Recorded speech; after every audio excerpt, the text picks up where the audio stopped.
எனக்கு ஒரு சின்ன டவுட்ரா, நாத்தியா மூஞ்சி திங்காம வருமா, திங்காம மூஞ்சி நாத்தியாம வருமா? உனக்கு எப்படி தோந்தா அப்படி வச்சுக்கா. இது ஒரு பெரிய விஷயமா? என்னப்பா எல்லாம் ஒண்ணு கூடி என்ன பண்றீங்க? சும்மா பேசினுங்கிறோம். எமர்ஜென்சிக்கு ஒரு 500 ரூபாய் நான் கூட. என்கிட்ட இல்லப்பா. நீ கூட என்கிட்ட இல்லப்பா. நீ கூட என்கிட்ட இல்லப்பா. நாப்பா ஒரு 500 ரூபாய் கூட இல்லாம உட்காந்துக்கிறீங்க. ஐயா சரி ஒரு 100 ரூபாய்னா கொடு. 100 ரூபாவா? என்கிட்ட இல்ல. 100 ரூபாய் கூட இல்லையா? எனக்கு அசிங்கமா இருக்குது. எப்பா நீ இருந்தா கொடுப்பா. இல்லப்பா. டேய் நீ அது கூடண்டா. என்கிட்ட இல்ல. சே இந்த மாதிரி ஜென்மமா ஏன்டா இருக்கிறீங்க? 100 ரூபாய் கூட இல்லாம எங்கன்னா பள்ளத்துல போய் விழுந்துருங்களா? நேற்றுக்கு தான் வாழ்றானுங்கன்னே தெரியல. ஒரு 100 ரூபாய் கூட இல்லாம. சரி சரியா ஒரு 50 ரூபாய்க்குதா? இல்ல. 50 ரூபாய் கூட இல்லையா? பிச்சைக்கார பசங்களா 50 ரூபாய் கூட வச்சுன்னு இருக்க மாட்டீங்களாடா?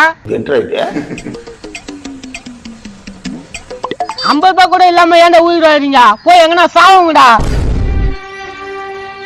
ஏம்பா ஒரு 10 ரூபாய்னா இருக்குதா? இல்ல. ஐயா 10 ரூபாய் கூட இல்லாம நேற்று பாத்தீங்களா?